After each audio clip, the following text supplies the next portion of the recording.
Hi guys, welcome to our last session of tonight, our Endowus Insights 2021, sort of a big kickoff event. We've had 4 hours, well 3 hours so far. This is the 4th hour of content, and we hope, content that is very relatable because we've brought together, in our view, some of the most influential personal finance minds in Singapore. My name is Greg. I'm a founding partner of Endowus. For those of you who don't know, Endowus is a fee-only wealth platform. We're the first and only digital advisor for CPF, SRS, and cash savings, where we help people manage their money holistically, access products at a lower cost, and serve this digitally in a convenient experience online or on your phone in a mobile app. Quick shout out to the Great Room, this wonderful space which we were using. The Great Room is a what I consider to be a very high-end co-working space, serving a lot of Fortune 1000 companies, a lot of sort of Singapore headquarters of smaller maybe MNCs, 2 to 3 person offices. It's a beautiful space. Do check it out. The Great Room, guys. Quick round of introductions, and please tell the audience your relationship status, very important. So Tim, why don't you start? All right, relationship status. Okay. I'm Timothy. So I'm the co-founder and managing editor of DollarsandSense, and relationship status, I'm happily married with 2 girls, 4 and 2. So yeah, parent to 2 girls. That's wonderful. Kenneth. Cool. Hi everyone, my name is Kenneth. I'm co-founder at Sydney. Relationship status is I have a fiance, and we'll get married in 2021 hopefully, because 2020 was cancelled. So hopefully. Hi everyone, my name is Ming. I'm the co-founder of this page called Woke Salaryman. I have a girlfriend, and we live together, and we have a cat. So that's the kid. The cat doesn't generate revenue, so yes, it's a loss-making cat. Loss-making cat. Okay. Cool. So guys, we want to go deep today as quickly as possible. Cool. Okay? So I'm going to start off with the first time you spoke to your family about money. How did you bring it up? What was that like? Tim? All right, I got a politically correct answer, but I'll give you the actual answer the first time. First time I do it.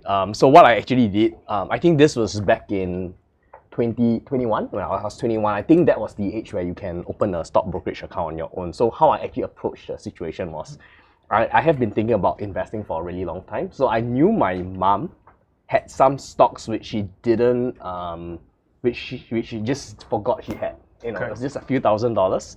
So I just went to my mom and I told her, hey, I think you might have these stocks. Do you have them still? And she went to check with her broker, which I think she hasn't spoken to for like 10, 15 years already. I think she had it. So I asked her, why not you just sell the stock and give me the money and I'll start investing.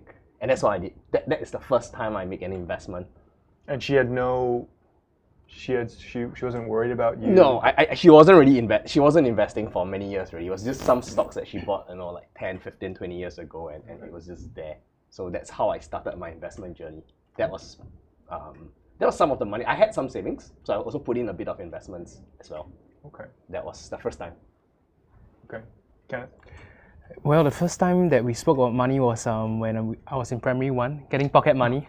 Yeah, no, that legitly is the first time, The first time you actually $2. You could buy a lot for $2 back then.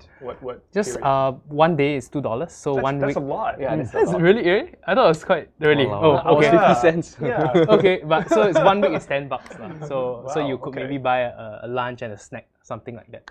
But yeah, I think that was the first part of talking about money, and I think soon after, in the blink of an eye, we're talking about investments, talking about their insurance, talking about their retirement. So yeah, I think that's the first memory I have about money and family. Okay. I think the first time I talked to my dad seriously about money, I wasn't actually the one that started the conversation. My dad said, hey, you should start paying me money because you start working. And that's how, that's Your how... dad said you should start paying him money. Yeah, exactly. So it's like, Dividend. Yeah, you live here, you should pay rent, you should contribute to the household. I mean, obviously at the time, I think I wasn't earning like a lot of money. So I think it was only like 2005, if I'm not wrong.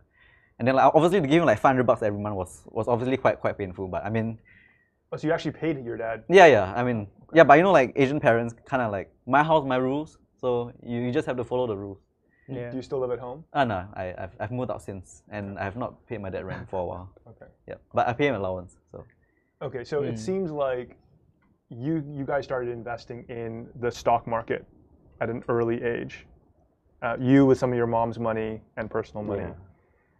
What was like the most painful investing experience you had? It's okay. You can lose money. You know, it's okay if you want to.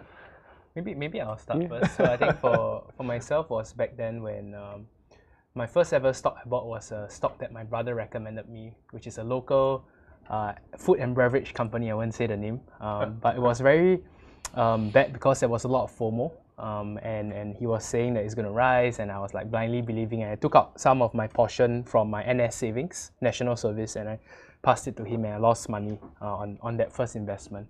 So I think that was painful because you work so hard in military, and you earn that little bit of pocket money, and when you lose it, it's very hard earned, right? So. But you weren't turned off of investing after that. No, I understood it better because your skin is in the game. Versus back then I was on BlackBerry. Not gonna go into the BlackBerry stock here, but I was using a BlackBerry, and there was a simulated trading app, so you could actually understand what stocks were. So yeah, so when your skin is in the game, you actually learn a lot more about stocks, and you are vested in it. So you have to understand it better. All right. So when you came out of that first loss in this food and beverage company, what did you do next? Did you step away? Yeah, I stepped away for 1 year. Then I entered university. Then because I was doing a business finance degree, so I started understanding more a bit about macro, and then from there I bought into the STI ETF. But we'll have a separate discussion about the STI ETF another time. But yeah, but that was my first ever index that I bought into. I think for me the most painful experience I would say it's not so much of losing money. It was I think I'm a bit older than we're just talking about the age difference between Kenneth and I, and I'm 34, so it doesn't seem like it feels like a long time ago, but back then when I was in uni, you didn't really it wasn't as easy as it is today to actually invest overseas. Yeah. There were a lot more frictions. You didn't have like robo platforms that will allow you to get diversified exposure in an overseas market. And if I could turn back the time, one of the things I wish I would have done would be to invest overseas a lot more earlier. I think I started investing as with most people on the Singapore exchange, right? Singapore stocks, home biasness. I think we always have discussion about those things. And I wish I had a bit more overseas exposure at an earlier age, because I think, at that age when you're in uni, the ability to grow your capital a lot more quickly, more aggressively is there. A lot of the growth potential, it's in places like the US, right? When you look at it over the last 10 years. So, I think, I could have gotten a better return if I'd done so earlier. Okay. Yeah, I think the first stock I bought was like a healthcare company named after a colonial master. I will not say which one. But I remember buying it when I was in NS. Not in NS, like during reservice, I was like bored, nothing to do. And I think at that time I've saved up around like 30,000. So I put like 5,000 into that stock that's named after the colonial master. Yeah. No, it's not a guy. Well, quite close. Yeah, quite close. Yeah, but I think during that period, that company was doing pretty well. But I think towards the end of, the last few years, it hasn't been doing well. And I think I always thought that healthcare companies would magically do well, because the healthcare companies, in my head, it was, people always need healthcare companies, so there will always be revenue, there will always be growth. But turns out, the stock has been stagnating for quite a long time. So I think after I realized that I didn't really know as much about stocks, I decided to go on like full-on index and work on my earning power instead. So I kind of just left it there, and hopefully one day this stock will rise again. I suppose. Oh, it's still there. Yeah, it's still there. Still there. Buy and hold long term. Okay. Yep. And do you guys try to give investment? I mean, bringing it back to the first question, do you try to give investment advice to family? I mean, because of what we do, I think most of us have that same experience. Because of what we do, we get approached by people that know us, and they always ask for investment advice, especially when they first get started. Or they might ask you for an opinion about a certain stock and what we should do about it. I think in general, when I advise somebody who is just new to the game, I always tell them, go for a diversified portfolio. Don't invest DCA in. Don't, you might have saved $10,000 in army, but you shouldn't be investing $10,000 at the start of the year, January, one shot. I'm not a fan of that. You want to start early, you want to start small, right? And I think that's good advice. Get a diversified portfolio. I think it's important to be diversified, not just within Singapore, but also regionally. So it's okay to pick one or two stocks, but at the bulk of your capital, you want to make it in a diversified portfolio, an index fund that tracks major indexes. And at the same time, along the way, when you're in uni, you are more interested in finance, you learn. And as you save, you can make more tactical investments based on what you think, you want to put your money in. I think that's the correct way to start. But I think the challenge now, it's especially in 2020, 2021, is that, we have been, since second half 2020, we've been on a bull run, right? So a lot of the indexes have done very well. A lot of individual stocks have done very well. A lot of individual asset classes have done very well. And I think it's you get the feeling like, hey, you know what? If I got money, I really should get into the latest trend rather than what I just said, which is DCA, diversified portfolio, start early but start small. It kind of is counterintuitive. So, I think that's something that we still have to remember. That's my view. I think for me and family, I usually take care of their downside, which is talk about insurance, talk about CPF, retirement planning. For the upside, usually I try not to give too much thoughts on it because it can be very dangerous because you're always expected to make money. But what I tell them is that, it's your own decision. This is what I'm doing, but ultimately it's your decision whether you want to take the risk or not. So that's how I approach. I talk to them a lot more. I'm a lot more instructive on the downside protection, which is insurance. You need to have the basic term life insurance, HNS insurance. Your CPF you should top up because it's going to be worth a lot more in X number of years. Those kind of discussions. Okay, Ming, any thoughts? Man, I think talking to family about investment is always hard. Whenever I tell my dad, he's like, I don't listen to you. You're my son. I know more than you. Invest in property. That kind of stuff. Yeah, but I think there's this saying familiarity breeds contempt. Sometimes people won't take advice from the people most closest to them. Sometimes I will talk to my family members about oh, we should do this. You should have 6 months emergency savings, and then they will just have it whiz past the year. Then after that, maybe 2 months from now, they'll say hey, I read this thing called is it the finance diet or something? Financial diet. Financial diet from the US, and basically they say the same things that we do. And then how come you listen to financial diet, but you just So sometimes that happens, and it can be pretty annoying. But I think to conclude, I think it's most of the advice I give similar to Timothy's. Start small, try to DCA in.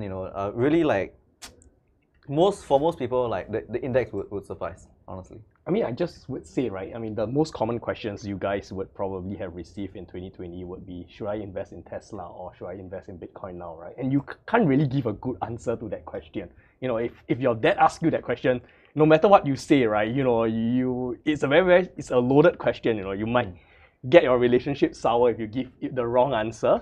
And, you just want to avoid this kind of questions, right? Because how do you advise someone on something which nobody knows what's going to happen, right? There's no certainty in any sorts of case. It's not like, if I advise somebody to top up their CPF, because that I kind of know what will happen, right? With investments, you can't. And 2020, you get that question all the time. So I mean, I think there's a common thread here. When it comes to investing, there's a differentiation between, I guess, speculation, gambling, and maybe something that would be quite fun and exciting. And we've seen a lot of that in just the last few days in the US, GameStop, Melvin Capital, which has been squeezed out of that short position, AMC yesterday. Bitcoin for the last 9 months, Tesla for the last 12 months. I mean, it's pretty incredible. How do you? And then there's also wealth investing, right? So there's kind of these two buckets. How do you define a wealth investing? So to me, wealth investing is having that plan and narrowing your probability of outcomes through a more sort of evidence-based approach, right? So you guys all talked about index investing, for example. You went and bought the STI, or you went and bought an index portfolio, et cetera. We know how capital markets are structured. We want to keep costs low. We want to be broadly diversified and capture, what we call the equity risk premium if you're invested in stocks.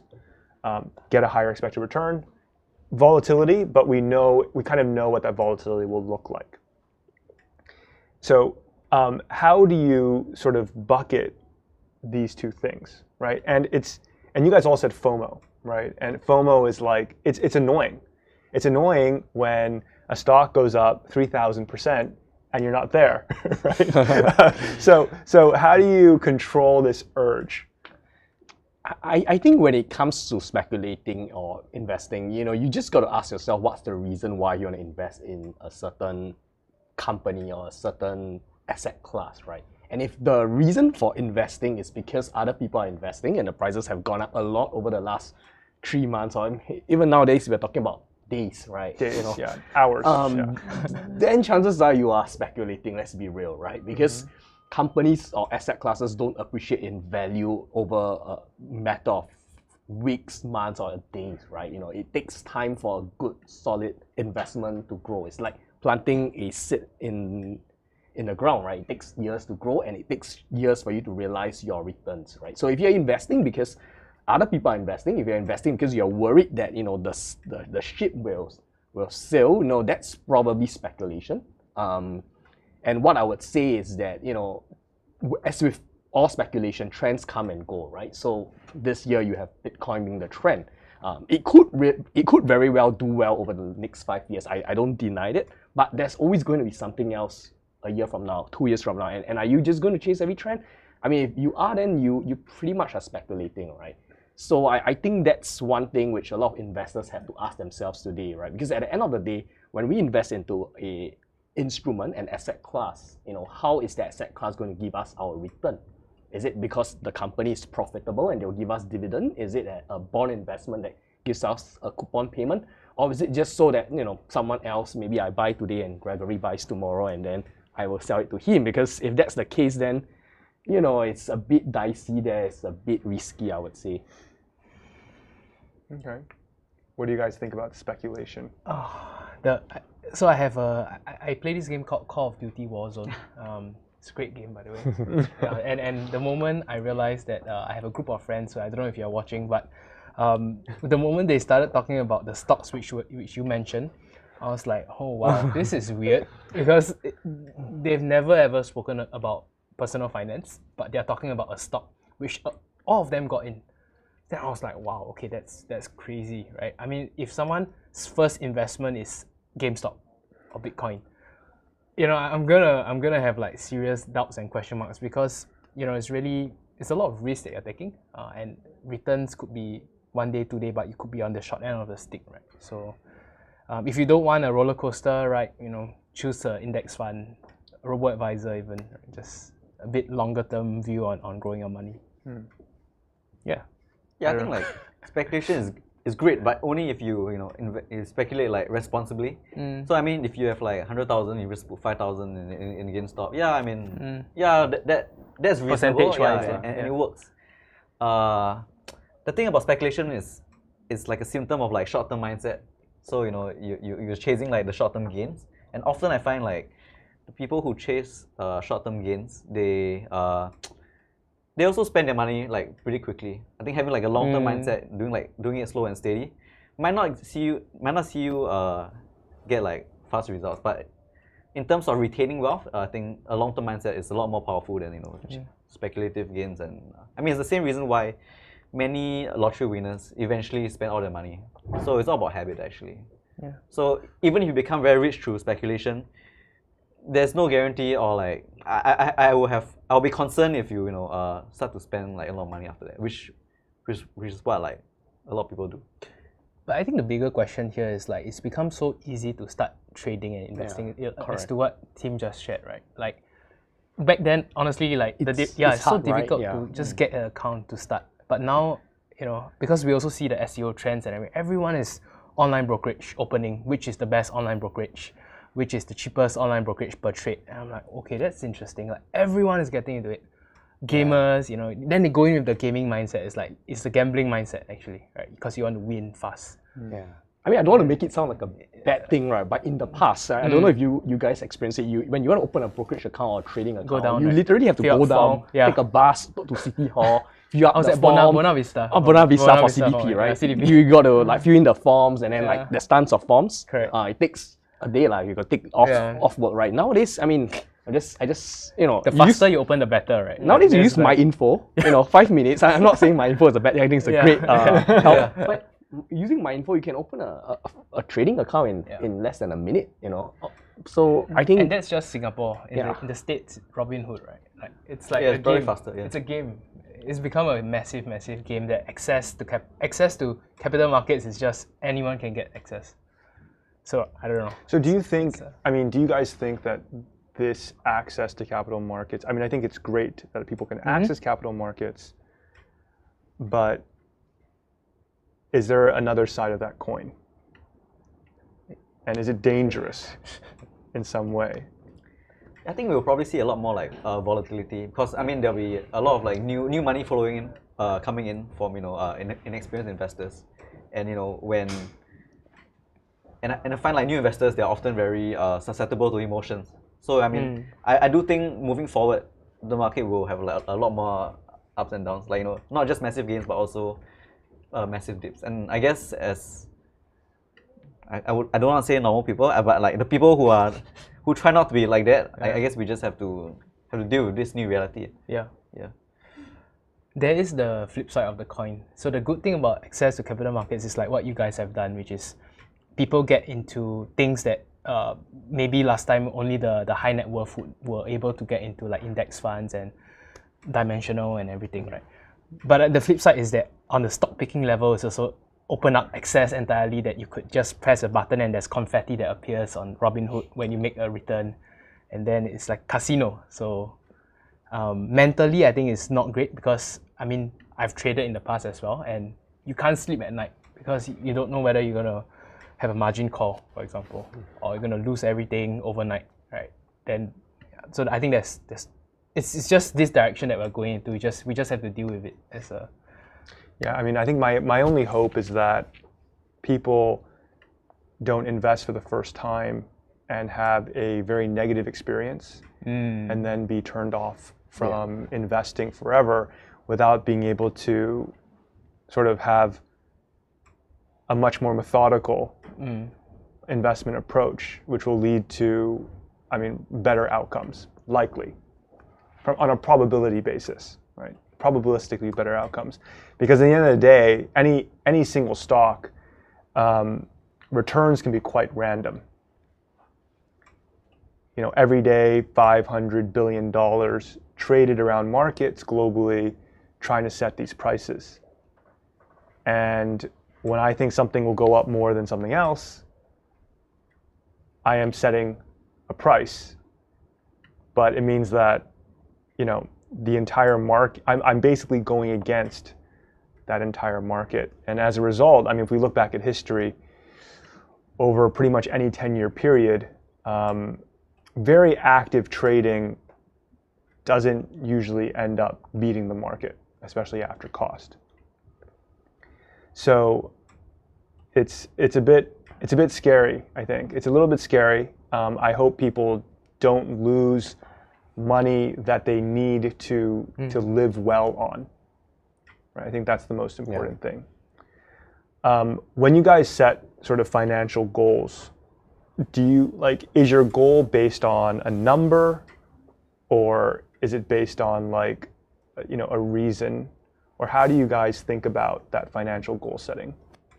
I'll start first. I think I like to compare setting a financial goals to like setting a fitness goal, for example, right? So there's two ways you can look at it, right? So like for example, I think over the last few months I put on a few kg more than I should, and so I tell myself like, hey, you know what? I'm gonna do something about it, and the goal is in general to lose weight, But what I do is I try to develop certain habits. So what I do right now is, I try to reduce, you guys can hold me accountable to it. I try to reduce fast food intake, Try back in 6 months. no fried chicken, right? And more vegetables and more fruits, right? And that's in general what I'm trying to develop, the habits. Because I know the habits will lead to the outcome I need to. So in a similar sense, when you talk about investing, right? One way is that you can easily put it as, hey, I want to hit $100,000 by the time I'm age 30, right? For example, and that's your goal. The other way you can think about it is just simply to develop the habit as well, right? So you can tell yourself that, look, each month I'm going to make sure that I set aside some money to invest. And I don't, it doesn't even have to be a number, right? So one of the things I do is that every month I just try to set some money aside to invest. I don't care what I invest in. I mean, I'm not saying you shouldn't care what you invest in, but the goal is to invest. I'm less worried about, hey, is there a hot stock that I should buy this month? I'm not so worried about that. I'm just worried about let me just make a good decision. Let me just set aside some money when I get it each month to invest, right? What I do is, you get your bonus at the end of the year, $5,000. If you don't feel like you have the discipline, just set it aside in an investment account. Pump it into Endowus, for example, and then just set an instruction, $400 a month for the rest of the year, and that would be less than $5,000 still. So you can do these things, and these things will get you the outcome you want eventually. You may not have a certain, it's not like I want to hit $1 million by age 65 or 55, but you can develop the habits that's required to get what you want, which is a good retirement outcome, for example. That's how I see it. Okay, really quickly, guys, housekeeping matter. Please ask the panelists questions. You can go to Slido, sli.do, the event code 92093. There's also a poll, which we will show the results of at the end of the session on which do you think is the most impactful money choice you can make. So we'll show that result at the end of the session. Please ask your questions. You can upvote your questions there, or people can upvote your question, and we'll try and answer as many as possible towards the end of this session. Sorry about that. Yeah, Kenneth. For me, I have a number, and okay. I also have a habit thing that I do. So the number is is it at a certain age? No, yearly. So I review at the end of the year, and then at the start of the year, I actually sit down with my fiance and we say at the end of the year, this is much I have invested. I want to invest this much by the end of the year. So from how I get from here to here, I'll review it every quarter. So it's a bit like KPI for a company. Like you have quarterly OKRs. I don't know if you guys know. Oh my god, OKR. Yeah, OKRs. So I love it. I love it. Yeah. And my team will also attest to that, because we need to follow OKRs. Like you have objectives and the key results to achieve the objectives. So yeah, just adopt them. So your investment objective or the key result of your OKR is an investment amount? Yes. An amount that you invest, not the outcome. Total amount invested. Not the outcome. No, not the outcome. Yeah. Oh, interesting. So for me, it's because I'm on the younger side of things. So the way I look at it, that hurts. the way I look at it is I need to deploy capital, and I need to deploy it in a way that I have a certain allocation as well, but to me, it's just the overall amount invested. Okay. And just digging into that, is your personal allocation? I mean, you're younger, as you said. Is it all stocks or is it all equities? I follow what you guys preach as well. Okay, that's great. Yeah, 80-20. You're 80-20. Yeah. Okay, wonderful. But that being said, also I have a target for my CPF as well. So apart from my generic contributions from the company, I will just put in the 7K at the end of the year for top up to SA. So then I should have a rough amount that I'm looking at.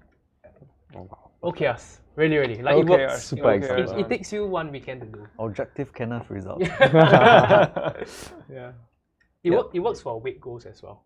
So going. Okay. Thanks for the tips. Weightlifting or weight like the BMI goals. Yeah. Yeah, BMI, fat loss. Okay. Yeah. Anyway. Oh yeah. So I think the first time I wanted to pursue financial freedom, it was quite frivolous. I just wanted to.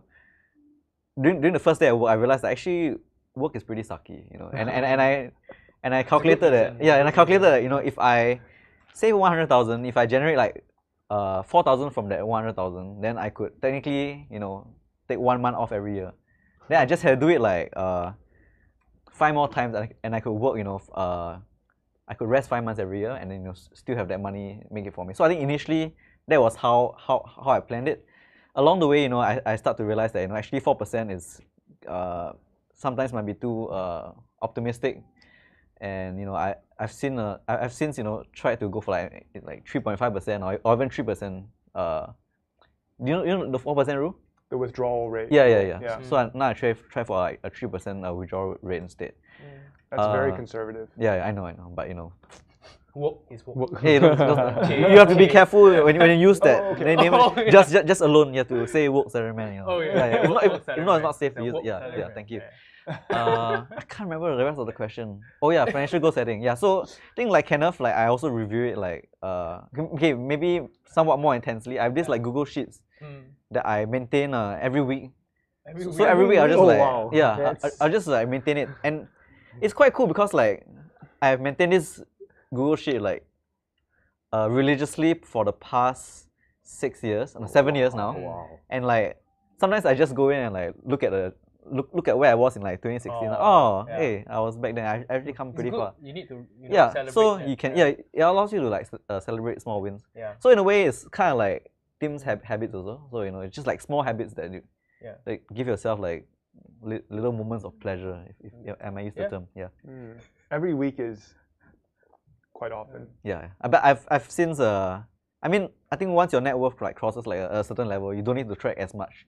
I think like tracking is kind of like a early game play. If you play like Dota or this like early game, tracking is very important. But when it comes to like the mid or late game, you just have to live below your means. It's like the other guy was saying just now. The other guy. I can't remember. Oh my god, so disrespectful. Oh, yeah. Okay. One of the panelists. Okay. Was saying some it. guy has said. Yeah. So wait, sorry. Just going into this 3%. Why? Why are you now in a 3% withdrawal rate? Yeah, I mean, obviously, I'm not like a professional investor, but I mean, actually, wait. Before you do that, can you explain to everyone what the 4% rule is? The 4% rule, and then why you're now at a 3% rule. Sure. So the 4% rule is, you know, theoretically, you are able to withdraw 4% of your savings every year, and this will allow your savings to last 30 years. But of course, that is traditionally used. I think in the past 20 years, you know, 4% rule has been thrown around quite a lot. But although in the future, I believe that I go for 3% because, you know, people are living longer. You know, our generation, if you consider us the same generation, might live, you know, past 100 years old. That's scary. You know, healthcare inflation, you know, it's rising at a pretty intense rate. 10%, right? Yeah. At least. 10% per annum, and I haven't like taken into account, you know, my parents' healthcare costs when that comes in. So I'll need like quite a lot more money than I initially budgeted. So the 4% rule just won't suffice. You factor your CPF in when you do I factor my CPF in? At age 55, you withdraw. Yeah, I do. Okay. Yeah. The withdrawal age will be much older than 55. Maybe it's like likely when we get 97 years old, you can withdraw your CPF. I'm kidding. Sorry, CPF. But that's the scary thing, right? Because the whole BRS would have tripled at least. Because I did some calculations recently as well, and like right now it's like 60 something K, but you know, assuming inflation as well, it's gonna. But it has to increase. It has to increase, which is the scary thing. It won't be sufficient, right? Yeah. So it has to increase. I recently did the math. So apparently, like $1 million at in 2060 will be worth 450K today, $450,000. Yeah. So based on that spending and the 4% rule, you only get to spend 1.5K a month, which is obviously not a lot of money for a lot of people. I mean, you can have a basic lifestyle, but I think when you look at millennials today or Gen Z, like the way that we spend on, like, you know, bubble tea, have holidays, 1.5K just won't cut it. So in a way, by 2061, we all have to be millionaires. You know what's the scarier thing? The scarier thing is that right now we are only assuming 3%, 4% inflation a year. But with the Fed pumping in so much money, that's like an even more macro thing that, and I'm personally a bit concerned when I look at the amount of debt that's created, right? Like, what is money's worth, you know, with hyperinflation? That's like scarier thought. It's like Ray Dalio's like cash is trash. Yeah, pretty much, yeah. Yeah, so I mean, I think, more people have to participate in financial markets. Exactly. Because the cash will erode. I mean, as Raymond said, $1 million in 2060 is going to be worth less than half than $1 million today. Mm-hmm. And that is a scary thought, right? So I like that none of you guys actually had a specific number in mind, but rather were much more concerned about the habit. Because a lot of times, when we talk to clients or when we talk to friends, it's always about a number by a certain time. And the value of that number at that time just may not be what they actually are looking for. And when they have a number, and maybe at times that number can be unrealistic, it causes them to behave in unrealistic ways as well. And that leads to even more random outcomes. So, I mean, for us, we're a pretty boring investor, I think. We're very, humble and boring in that we try to be quite passive, but systematic in the advice we give, access products that are proven and low cost, and holistic across, CPF, SRS, cash. And we don't want to be unrealistic about those outcomes because we think it will cause it could cause dangerous behavior, and those outcomes can get even more random. On the topic of CPF, what should one do with their CPF? I mean, yes, SA top up, invest CPF. Thoughts? We just had Lou on from 1M65. What kind of planning should you be doing with your CPF? I think most people make the mistake of like paying for their house with CPF and then not investing, on their own outside of CPF. Then somehow at retirement they expect this CPF money to do two things: to both pay for their house and also provide for retirement. So I think that is a huge mistake people make. So you either put it into either invest a CPF, or you pay for your house with a CPF and then invest that money, or like if you are really like terrified of financial markets, you just dump everything into SA and hope that CPF will be around in 30 years. There is the risk though. Yeah, there is the risk. I mean, let's be real. I mean, Singapore is quite it will always be a vulnerable nation. So there's no guarantee CPF. Sorry. Oh my God! I said CPF and he thought I said Siri. Yeah. So yeah. So he's listening in. Yeah. But get our CPF feed later. Yeah, but there's always that risk, right? Yeah. So I mean, you have to keep Singapore strong, I guess. I mean, yeah. I think for me, this may not really be the answer you're looking for, Gregory, but I would just say it. I think there's a few ways you can look at your CPF, right? There's a few options. So the first is obviously when you got some money in your OA, you essentially have three things you can do, right? One is you can top it up into your SA, top up. So that's what Mr. Lou would say, 1M65, top up to your SA, and ideally you want to do it as early as possible when you're still younger, actually, because then it gives you the greatest return by the time you're 55. So that's one option you can do, and it's a good option if you're not intending to do anything with the money. The second is what Raymond say, most people just use it to pay for their houses. Property in Singapore not that cheap, so sometimes having the money helps. And I think the third thing you can do is essentially you can invest in it for higher returns, right? So I think for every individual it's a little bit different. So the 1M65 subscribers would do the top up. Most of us Singaporeans would use it to pay for our HDB flat or condo because that's as money that we can access to help us pay for our mortgage. And I guess some people might want to invest for higher returns. That makes sense, but you got to know where you want to park your money into. And I personally don't think you want to use the money for speculative reasons because that's basically your retirement fund, right? Your retirement savings, or it would have been your retirement saving. And I don't think you should speculate with your money.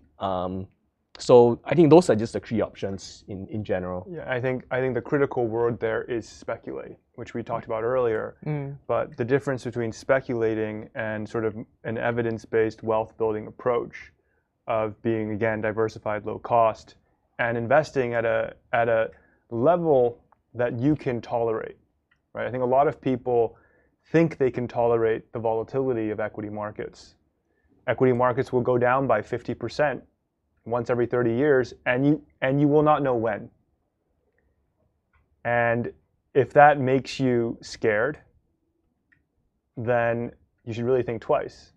I think a lot of, Endowus was just ramping up at the beginning of 2020, just before the COVID crash, and equity markets went down by over 30%. Mm-hmm. That would have been very scary for people to have invested their CPF and seen it go down by 30%. And if they had sold at that point, we would have done a terrible disservice to their retirement. They would have done a terrible disservice to their future as well. I'm curious, do you guys stop them? As in, like would you guys actually try to stop them? We didn't try to stop anyone from pulling money out of the market. We did write a lot of content in that period about why it makes sense to stay in the market if that is in line with your original plan. You're actually describing my situation, because I invested like, I think 13,000, I think like a few days before the crash with Endowus. With Endowus, yeah, that's right. Yeah, I just one day log in like, yeah. You didn't sell, right? You didn't. What? I wrote the article. I think you're still boosting the post, so I see it. Okay. Yeah, I invested 3,000. No, sorry, I invested 13,750. 30,000. No, 13. Okay, 13. okay. And then, I mean, went down like. Went down to Yeah, I mean. 7K, But now you're doing well, lah. Yeah, I mean now it's better. I mean I have not sold. But so I think you need like. You need a certain capital for you to not. Worry. For example, if I had like only 20K, then I suddenly 13,000 is now worth 7,000. Then I will be worried. Yeah. So I think very often, and that's the issue I have with people sometimes hyping up investments too much. They don't work on their own earning power. So for example, if you never earn enough money to get to having 50,000 or even 100,000, then you will always be afraid to take that risk of actually investing that amount of money. So often I found by just increasing your income, how I've done it is to I've done like a lot of freelance jobs. I worked on weekends. I have done a lot of crazy shit to save money. But I think all in all, that helped me like accumulate like a large enough net worth to actually have the emotional fortitude to tank like large falls in the market. I think I just want to say, I don't think it's necessary that you need to have a lot of money to start investing. I think the key thing here is that no matter what, you shouldn't be investing money that you can't really afford to lose. I think that's the problem, right? So, somebody who is, if they had $13,000 only and they invested $13,000 and then they see their portfolio down 30% within, I think, 30 days, that would be terrible, right? And they might then be tempted to sell, because I remember at that point in time, everyone was just speculating.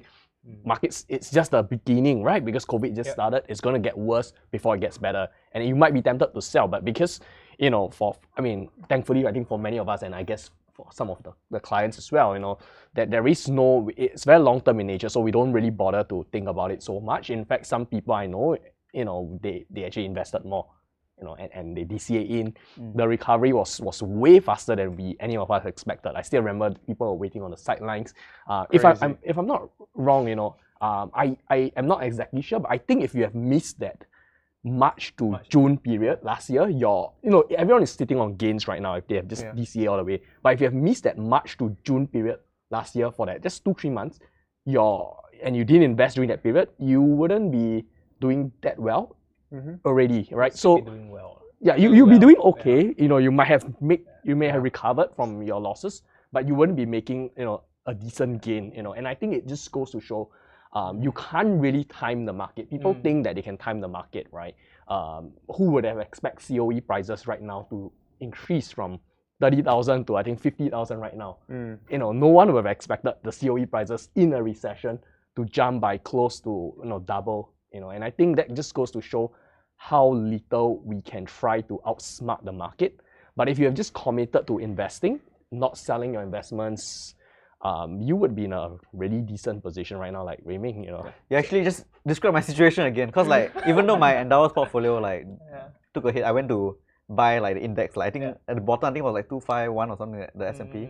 Then like, and I also didn't expect it to. I expected it to drop further. So I thought like, oh, when it drops further than 251, I'll buy even more. But then it didn't. It went up to like 29, then went to 33, then now it's at like 38 something or something. And it was so fast, like quite crazy. Yeah. I mean, so I think, before any of that is actually the education piece. And what worries me again is people jump in and then you can't control what the markets are actually going to do in that first few months that you're invested. Right? So then your experience of the market is completely random. So you may invest and have a bad experience and then be turned off of investing or do something wrong, like sell everything because the markets went down by 30% and you thought you could tolerate 30%, the market's going down by 30%. So I'm getting a lot of questions on Slido, and they're kind of about the same thing. And I think the audience watching is probably feeling this, quite a lot. Maybe a lot of people watching have not started investing. They have not started investing at all. And it's interesting. A lot of times, clients come to us and they say, "Oh, I want to try this out." What kind of advice can you give someone who's just at the beginning of that personal finance journey? Right. I think Tim, you mentioned, start small, DCA. Are there any books they can read or anything they should do, or obviously they should subscribe to content. all of your content? All of us What do you guys think? I think if you haven't invested yet, right? Don't make the mistake of trying to jump in right now with like a lot of your savings and try to invest in what you think your friends are investing. I think that would be I'm just gonna put myself out there, a mistake. I think what you should do is you should start investing, but don't invest everything you think you can afford to lose. I know a lot of people, you guys just finished uni, you are saved 10,000-15,000 because you read DollarsandSense, City and Woke Salaryman, and you got the money. I know that you guys have the money, but don't feel tempted to put everything into the market right now. Take your time. The market is always going to give you a great opportunity to invest. It may not be in 2021.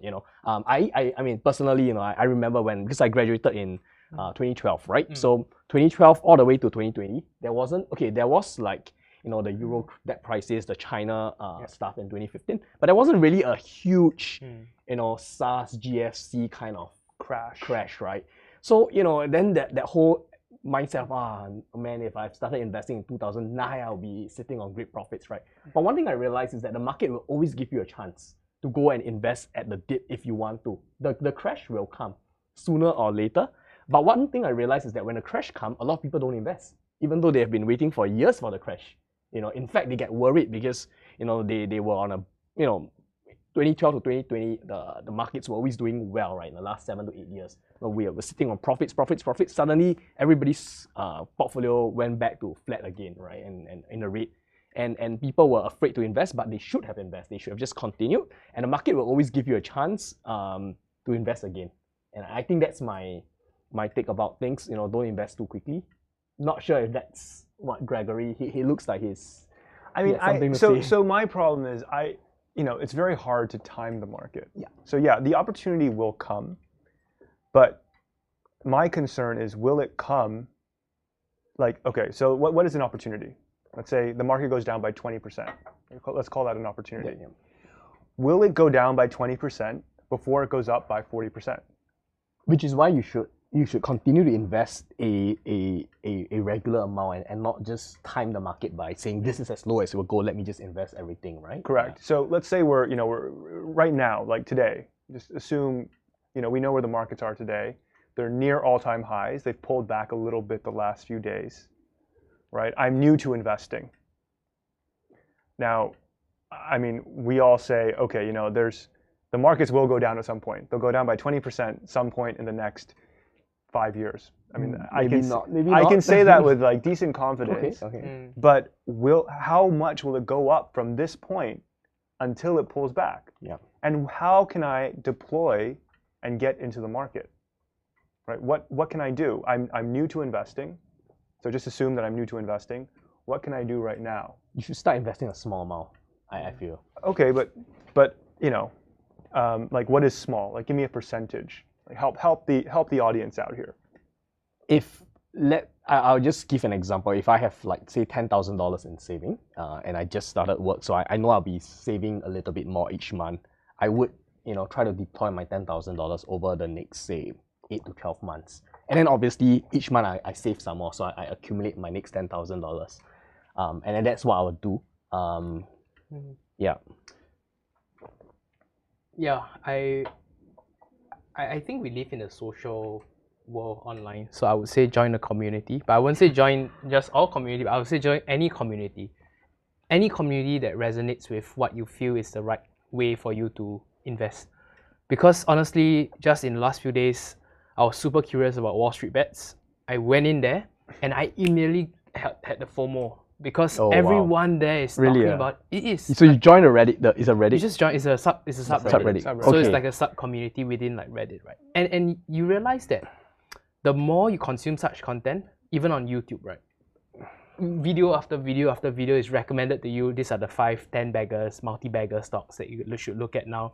Tesla, NIO, you have Bitcoin, you have Ethereum, and it just feeds you more and more content. So I think the content you choose to consume and the communities you choose to join is very important for your perception of how you view the world and how you view investing, because it will change in an instant the moment you start reinforcing the behavior. Because YouTube, Facebook, they'll start to reinforce those behaviors on your feed.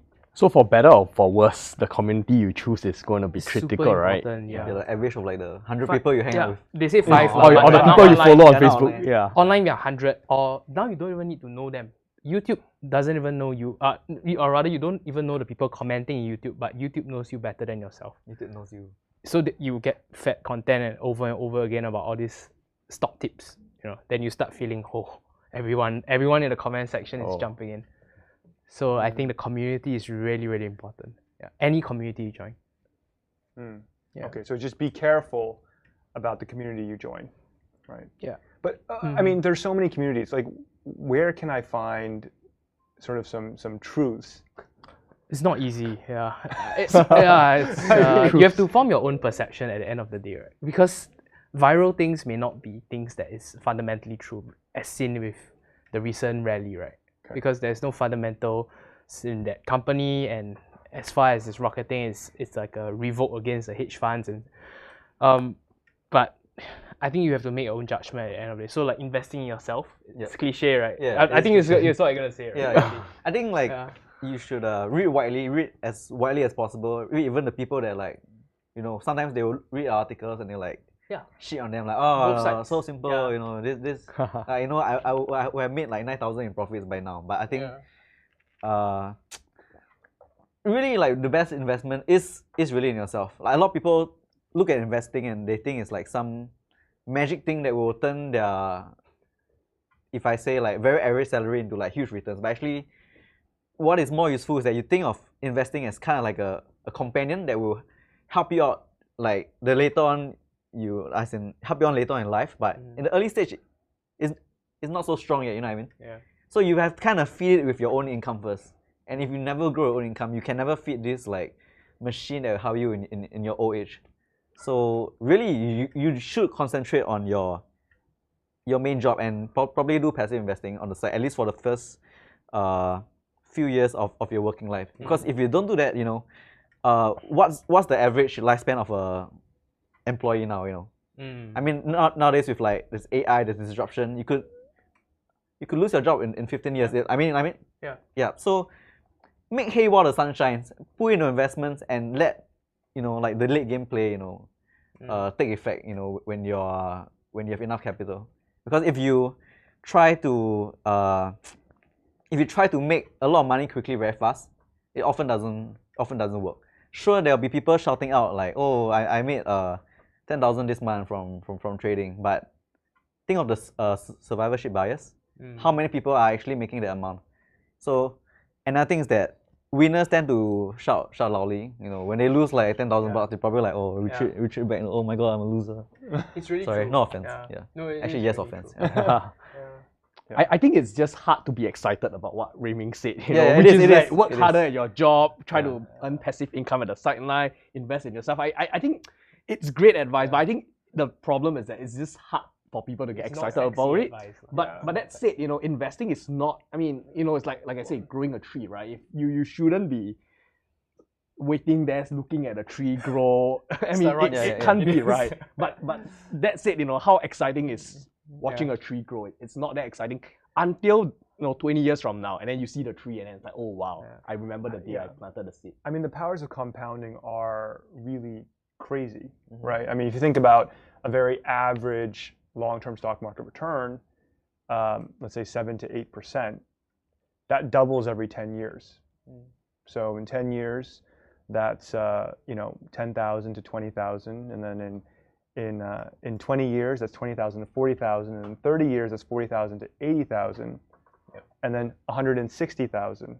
Or you could start with $1 million if you want. I think the problem is that it pales in comparison in today's days, man. You know, Bitcoin, went up, 8 times in last year. Yeah, exactly. But you can't. I mean, you need something you can invest in with a lot of your money.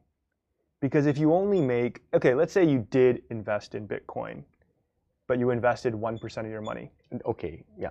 Or 5% of your money. That's not good enough still. I mean, it's not good enough to make up for your total wealth picture. Right? So being holistic is very important, and having a better probability of outcomes based on that strategy is very important. And I agree, you need to invest in yourself. You need to educate yourself and then take a view on what to do. Because nothing I say will necessarily convince you when things are not looking great, right? And that's when you need yourself the most. I think that's important. So we're going to quickly flash the poll results. Okay, so financial goal setting clearly wins as the most impactful money choice someone can make. Talking about money with your loved ones, it seems like none of you guys have a real problem with that, so that's great.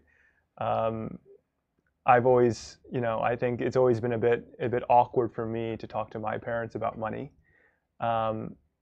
Taking risks with your money is important, and I think on this one, you need to find a way to compound your wealth passively, systematically, and not be unreasonable about what it will return.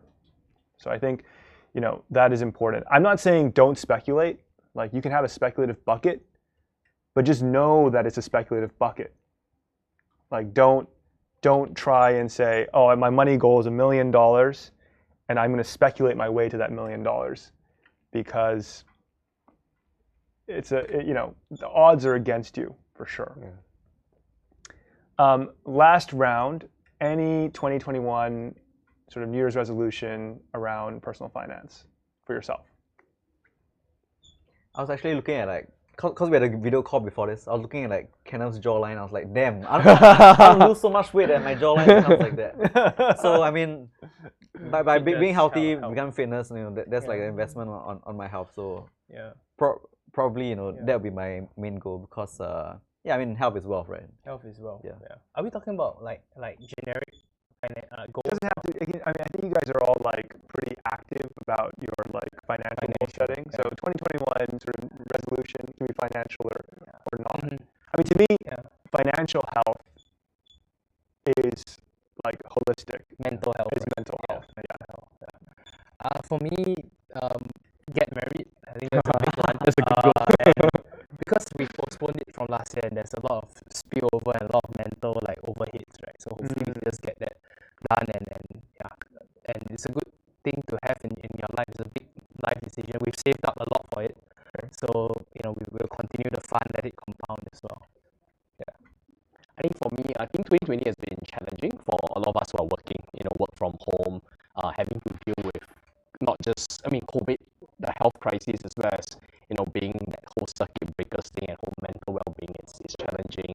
And I think not just as an entrepreneur or as a colleague, as a worker, it's hard. So I think 2021 we really want to take some time to re-energize ourselves, get excited about things in life. I know it's not easy, but I think Singapore is in a great situation right now. So hopefully things will only get better.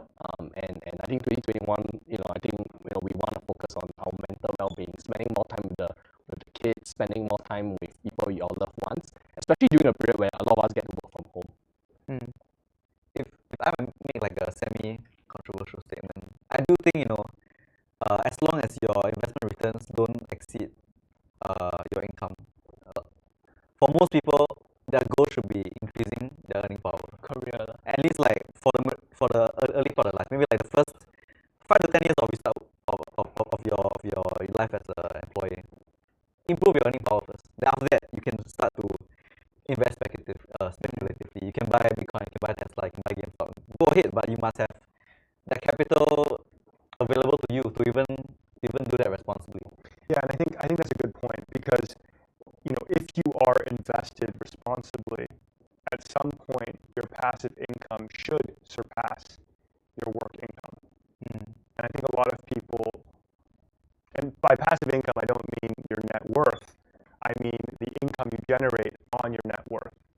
And if you plan well from a young age, based on very reasonable capital market assumptions, a reasonable savings rate, you can get to that phase from zero by your sort of mid-50s. And ask our financial advisors about that. We would love to share more. We've written articles about it. You guys have written about it as well. And I think for people starting out, that is a good goal to have. And as Raymond said, invest in yourself. Generate more of that income yourself. So on that note, I hope everyone has a fantastic beginning of 2021. Thank you guys for sharing this time with us and sharing your views and stories. Thank you very much. Thank you, Greg. Thanks. Yeah.